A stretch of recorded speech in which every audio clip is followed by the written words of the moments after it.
Jesus refers to the kingdom of God many times in the Gospels. In today's Gospel, he compares the kingdom of God to a wedding feast. The wedding feast was prepared for special guests, that is, for the Jews as God's chosen people. But they, for the most part, refuse as a group to come to the banquet. The outraged king then extends the invitation to all who can be found on the byroads. These symbolize the Gentiles, that is, those who are not Jews. Okay. The kingdom described in today's gospel reading involves the kingdom of earth, the church, and the kingdom of heaven. All are invited to be members of both kingdoms.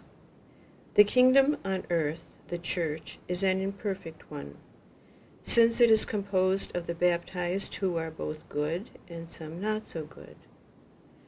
The members of the church are either in God's grace or not. The wedding garments symbolize the members who possess sanctifying grace.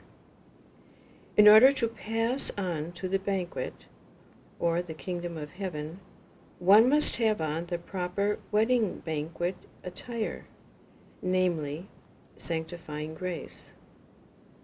For those who feel that they have been allowed into the banquet hall, that is, have been invited by virtue of their being Christian, this parable contains a warning against complacency. There are opportunities every day to live out our vocation practically in acts of compassion and service to others.